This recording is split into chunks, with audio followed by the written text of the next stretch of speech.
Bonjour, je vais vous présenter mon article scientifique réalisé dans le cadre de l'obtention du titre de DE en ostéopathie. Celui-ci s'intitule Influence du traitement ostéopathique de l'articulation soutalienne sur la posture dynamique des coureurs à pied.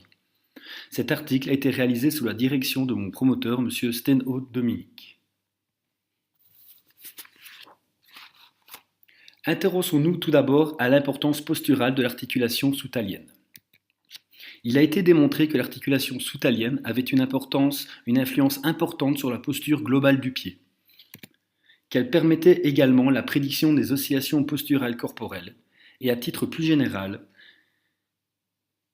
qu'elle avait une influence statique et dynamique sur la marche, dans la course à pied, sur la posture du corps. Ces différents faits démontrent une vraie relation et une action primordiale de l'articulation soutalienne sur la posture globale du corps. Concentrons-nous maintenant sur son influence spécifique sur le membre inférieur. Des études ont montré une relation entre la position statique de l'articulation soutalienne en position debout et des caractéristiques posturales particulières du membre inférieur. Son influence sur la stabilisation du genou dans le plan frontal et dans le plan transversal sur les rotations a également été examinée. Elle est aussi un élément de prédiction dans la survenue de syndrome fémoro-patellaire et la présence d'une adduction prononcée de hanche, pouvant provoquer de nombreuses pathologies. Ces différents faits mettent en évidence les liens posturaux et dynamiques de l'articulation soutalienne. Mais quel serait son impact postural et l'action d'un traitement ostéopathique adapté de l'articulation sur le reste du membre inférieur? Justement, quelle est donc cette place de l'ostéopathie dans l'étude posturale? Certaines études ont indiqué une amélioration de l'équilibre global chez les sujets après un traitement crânio-sacré adapté. Il existe donc un grand intérêt pour une étude sur l'influence sur un segment particulier, notamment dans le système pariétal. Peu d'études ont été menées sur l'influence de l'ostéopathie sur la relation soutalienne sur le reste du membre inférieur. L'ostéopathie pourrait agir dans la prévention et le traitement de pathologies du membre inférieur. Les intérêts et les apports de l'étude sont les suivants. Quelques études ont déjà démontré les effets positifs au niveau postural global de l'ostéopathie, mais pas sur un segment précis, d'où l'intérêt de ce travail. Le déséquilibre interne du genou, étudié dans cet article, est quantifié par une analyse vidéo standardisée.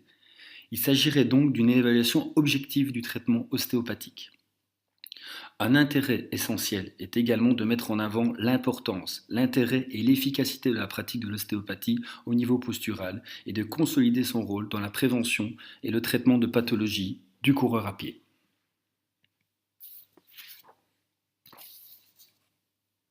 Objectif de l'étude. Cette étude porte sur des coureurs à pied, hommes et femmes, présentant un valgus non physiologique de genou lors de la course. Celui-ci est objectivé par une analyse vidéo standardisée. Deux groupes ont été établis, un groupe contrôle et un groupe expérimental. Le groupe expérimental a reçu un traitement ostéopathique adapté de l'articulation soutalienne. L'objectif principal et avéré de cette étude est donc une amélioration du déséquilibre interne de genou, avec tous les effets positifs sous-jacents qui en résultent, c'est-à-dire une augmentation de la qualité de l'appui dynamique, une meilleure répartition des forces sur la voûte plantaire, une mécanique de course plus efficace et plus productive, ainsi qu'une diminution des risques de pathologie du membre inférieur. Attachons-nous maintenant au déroulement de l'étude expérimentale. Les sujets ont pratiqué une première course à pied d'une durée de 5 minutes sur tapis roulant et une analyse vidéo afin d'objectiver un déséquilibre interne de genou inférieur à 180 degrés. Ensuite, il y a eu la formation de deux groupes, un groupe expérimental et un groupe contrôle de 15 sujets chacun. Les sujets du groupe expérimental ont été soumis à une évaluation et à un traitement ostéopathique adapté de l'articulation soutalienne entre les deux courses. Les sujets des deux groupes ont ensuite effectué une seconde course à pied de 5 minutes sur tapis roulant et donc ont subi une seconde évaluation à l'aide du même outil vidéo. En ce qui concerne les modalités pratiques de l'analyse vidéodynamique, 3 repères anatomiques ont été placés au niveau de l'épine-iliaque antéro-supérieure, de la tubérosité tibiale antérieure et de la base du second métatarse. L'analyse de face afin d'objectiver le déséquilibre dans le plan frontal. Ensuite, un déséquilibre est objectivé si l'angle formé par les droites épine iliaque antéro-supérieure, tubérosité tibiale antérieure et les droites tubérosité tibiale antérieure et base du second métatarse était inférieur à 180 degrés. Cet angle est mesuré sur 3 foulées consécutives et c'est la moyenne de ces 3 valeurs qui constituera la valeur de référence pour notre étude. Les techniques et traitements ostéopathiques utilisés sont les suivantes. L'évaluation d'une éventuelle lésion ostéopathique sera déterminée au moyen des tests de mobilité par le talus bilatéral et par le talus unilatéral. 3 possibilités peuvent être rencontrées suite à cette évaluation. Une lésion postéro-externe. Dans ce cas, une mobilisation push-pull et une correction par manipulation sera alors effectuée sur le sujet. Une lésion antéro-interne. Dans ce cas, une mobilisation push-pull et une correction par manipulation seront alors effectuées sur le sujet. Ou alors une absence de lésion ostéopathique. Et dans ce cas-là, une mobilisation push-pull et un travail capsulo-ligamentaire seront effectués sur le sujet. Décrivons maintenant la population étudiée. 2 groupes ont été établis suite à la première course. Un groupe expérimental composé de 4 hommes et 11 femmes, d'un âge moyen de 36,13 ans et d'une moyenne de 2,06 de course à pied hebdomadaire. Ceux-ci ont reçu un traitement et une évaluation ostéopathique entre les 2 courses. Un groupe contrôle composé de 7 hommes et 8 femmes, moyenne de 32,6 ans et avec une moyenne de 1,55 minutes de course à pied hebdomadaire. Ce groupe n'a reçu aucun traitement entre les 2 courses à pied.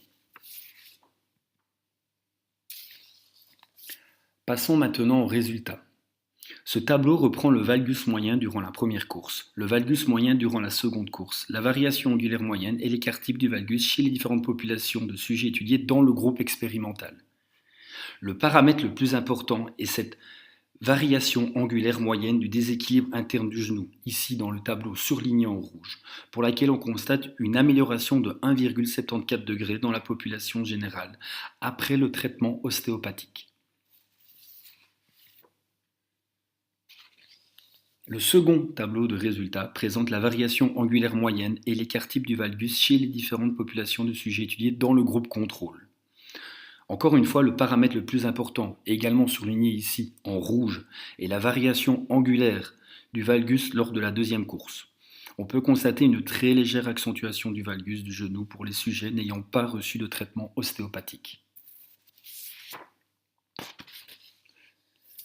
Sur cette dernière dia de résultats sont représentées les valeurs obtenues par le test statistique T-Student dans les différentes populations comparées. Dans le groupe expérimental, il est très intéressant de noter la différence significative entre le valgus avant et après le traitement ostéopathique. En ce qui concerne le groupe contrôle, il est également important de souligner l'absence de différence entre le valgus de la première course et celui de la seconde course, chez les sujets n'ayant pas été soumis à un traitement ostéopathique adapté. Passons maintenant à la discussion et à l'interprétation de ces résultats. Dans le groupe contrôle, nous observons donc une légère augmentation du valgus de 0,18 degrés, augmentation non significative entre la première et la deuxième course. C'est une donnée très intéressante qui montre qu'en l'absence de traitement ostéopathique, il ne se produit aucun changement au niveau de l'alignement du membre inférieur. Si nous comparons maintenant le groupe expérimental et le groupe contrôle, nous n'observons pas de différence au niveau du valgus durant la première course à pied, ce qui traduit des caractéristiques posturales proches entre les 2 groupes. Cette proximité entre les 2 groupes est renforcée par les données concernant l'âge moyen, la durée de course hebdomadaire ainsi que les différents écarts types. Nous pouvons donc dire que ces 2 groupes peuvent être comparés objectivement. Intéressons-nous maintenant au groupe expérimental seul. Nous notons une diminution du valgus de 1,74 degrés, diminution significative lors de la seconde course, traduisant un effet positif du traitement ostéopathique de la soutalienne sur l'alignement du membre inférieur. Ceci implique donc une amélioration de l'alignement du membre inférieur, une amélioration mécanique de course à pied et une répartition des forces sur la voûte plantaire. une diminution des contraintes sur le genou dans le plan frontal, une diminution de la pression sur le compartiment externe et donc diminuer les pathologies de cette zone, ainsi qu'une diminution des contraintes exercées sur l'articulation coxo-fémorale lors de la course à pied.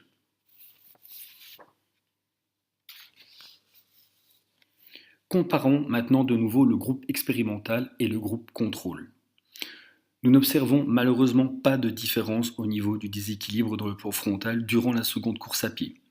Les résultats obtenus dans les autres catégories, femmes, hommes, postéro-externe, antéro-interne et aucune lésion ostéopathique, ne seront pas discutés. Cette absence de différence peut s'expliquer par une taille d'échantillon trop faible, ainsi qu'une différence trop importante d'échantillons entre les différents groupes étudiés.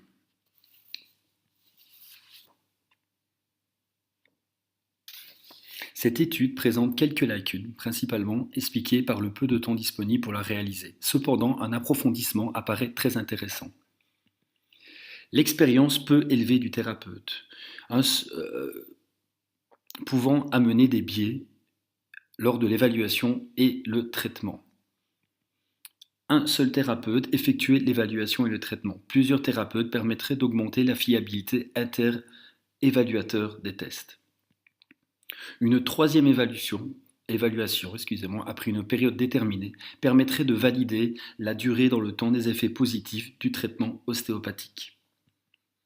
La taille réduite de l'échantillon est également dommageable. Une augmentation du nombre de sujets permettrait d'asseoir plus la crédibilité et la pertinence des résultats.